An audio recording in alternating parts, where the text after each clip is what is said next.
Hey, yo, what's up everyone? Welcome back to the channel. This is Smart TCG, and today I'm going to be going over my top 10 decks currently in the Pokemon TCG Journey Together format. There have been lots of tournaments recently, and the metagame has changed quite a bit over the past few weeks. So today I'm going to be going over where I think the current top decks are standing. If you're interested in any of these deck lists as well, you can go check out the description. They will be in there. But if you enjoy the content, make sure to leave a like and subscribe, and let's hop right into it.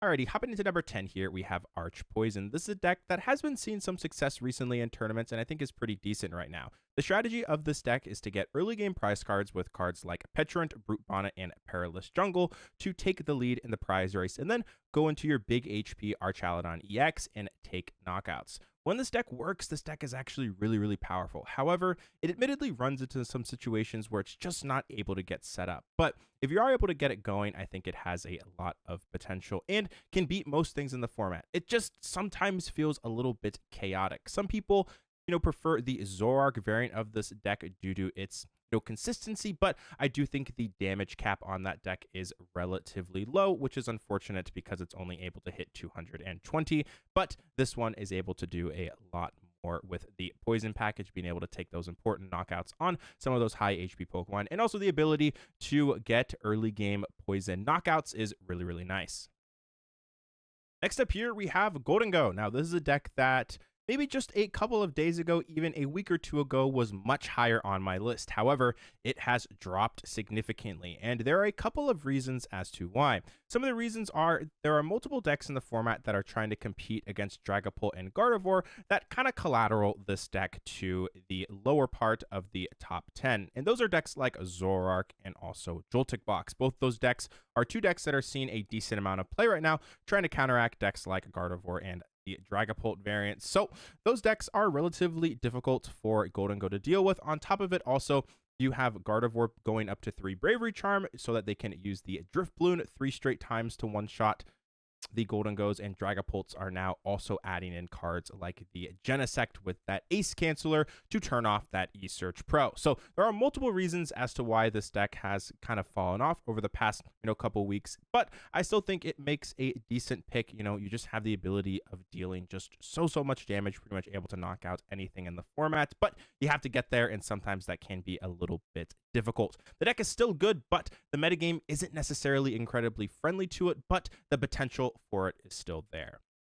Next up here, we have Eevee Box. Now, this is a deck that I most recently took to the Monterey Regional Championships and made day 2 with, and I think this deck is a lot of fun and has quite a bit of potential. You have cards like Flareon for the beginning of the game to utilize that Burning Charge to take early game knockouts. Also have that Carnelian, which can knock out a lot of Pokemon, but you have that Angelit attack on Sylveon, which is just so powerful in a setup-based format. With decks like Gardevoir and Dragapult being heavy setup-based decks, if you are able to pull off that Angelit versus those decks, it can become very difficult for them to win. However, both those matchups can be pretty close, in my opinion, very close matchups for this deck, as oftentimes they're still able to set up through that. And if they are able to get a fully developed board state, it can become a little bit difficult. However, I do think the deck has a chance at the top decks currently in the format. Also with decks like the Gholdengo and Raging Bolt seeing quite a bit of play right now. Those are two pretty good matchups. So it has, pretty decent matchups against a lot of decks in the format, and against some of the top decks, you have a shot against them too. One of the things that can sometimes hold this deck back is kind of the consistency. Sometimes there's a reason as to why I have a heavier count of Iono in the deck, just because I want to be able to set up a little bit more. I know there have been some lists that have been running around with only 2 Iono. I personally like 3 just because setting up is so important. But yeah, I still think that this deck has quite a bit of potential, and I would not be surprised to see it see success moving forward. It's a fun deck. Alrighty, hopping into number 7 here, we have Raging Bolt. Now, Raging Bolt is admittedly a deck that hasn't necessarily been getting a whole lot of talk recently, but I still think the deck is quietly relatively decent right now. It has okay matchups against some of the big decks like a Dragapult Dusknoir, Terabox, Gardevoir, and also other decks like Zoroark, but it's not necessarily exceptional into any of them. It just has okay matchups, and that's the reason as to why it's not necessarily any higher right now. I think the deck is pretty decent though. You take 50-50s versus so much of the format, and you are also relatively consistent, but it isn't necessarily seeing a ton of success right now, simply because it doesn't take any necessarily super favorable matchups against some of the top decks. But it might be a sleeper pick, as people are kind of starting to not really practice as much against it or build their decks around beating it. So I definitely would expect it to, potentially sneak up and see some success again. It's a pretty decent deck.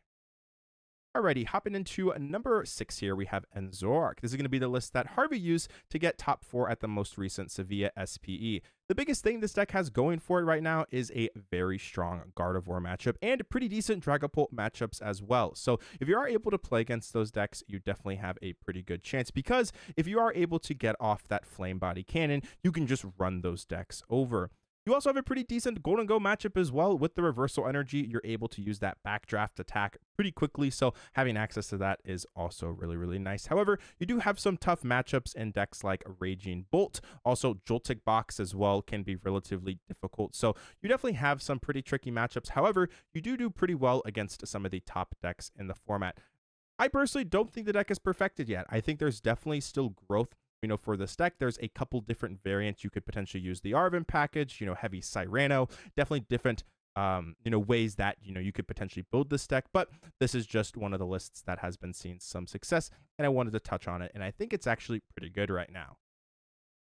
Alrighty, hopping into number 5 here, we have Joltik Box. Now, Joltik Box has kind of burst on the scene over the past month, and it has been seeing a decent amount of success. This deck takes a pretty decent Dragapult matchup along with a pretty good Golden Go matchup as well. So being able to take decent matchups against 2 of some of the most played decks has really allowed it to thrive. Its Gardevoir matchup as well is pretty decent if you are able to amp a couple of times before they get up a Gardevoir EX, but if they are able to get a Gardevoir up after 1 amp, things can definitely become a little bit tricky. I think this deck is really, really strong right now just because of how simple it is. You don't really need a whole lot to get going. Pretty much 1 Arven means that you're going to be able to, most of the time, get your board state fully set up. And once you get your board state set up, there's not a whole lot that you really need to do. You pretty much just have to use cards, like Boss's Orders, Arven for Prime Catcher, and just, kind of do that over and over again, and that's not too much of an ask for a deck like this. I think this deck has quite a bit of potential, and I definitely expect it to see success moving forward.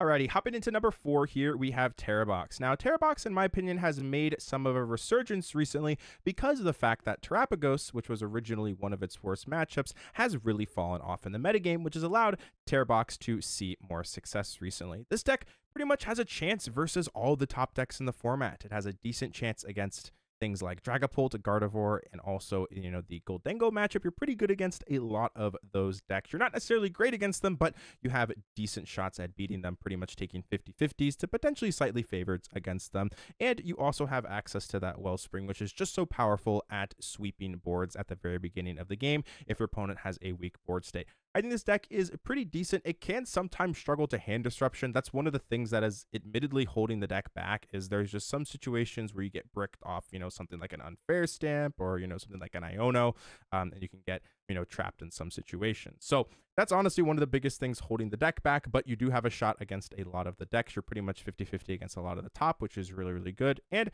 I think this deck has a lot of potential now that its worst matchup, arguably, in Terapagos, is not necessarily a top contender anymore.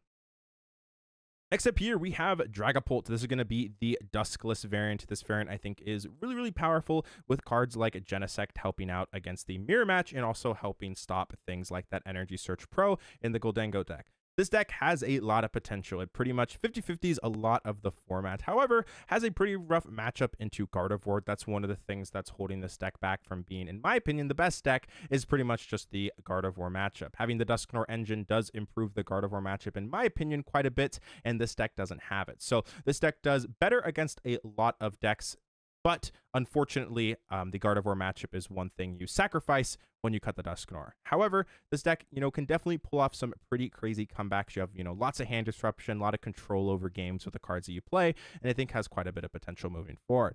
However, I do think that there are 2 decks that are just a little bit stronger than it right now. Let's hop into number 2.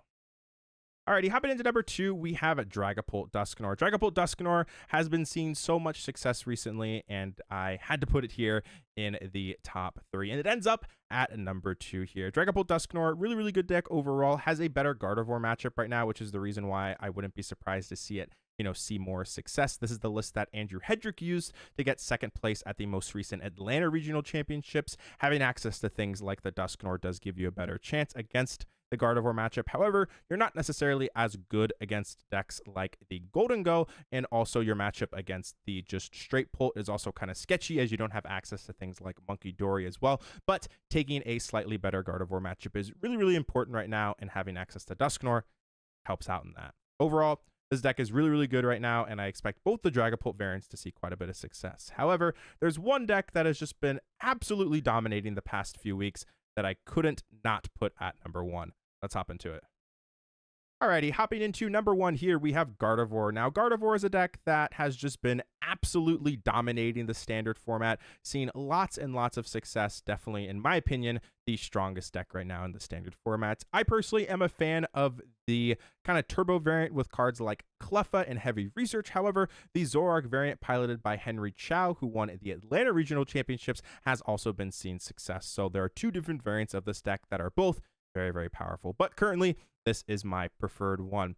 Yep, deck's just been doing absolutely phenomenal, has pretty much a chance against the majority of the top decks, really with its only rough matchup in the top 10 being Zoroark. You're pretty much pretty good into the rest of everything else, which is really, really nice. So yeah, this in my opinion is the best deck in the format, absolutely dominating, and I felt like I had to put it here at number 1. But anyways, that is going to do it today for the video. If you enjoy the content, make sure to leave a like and subscribe.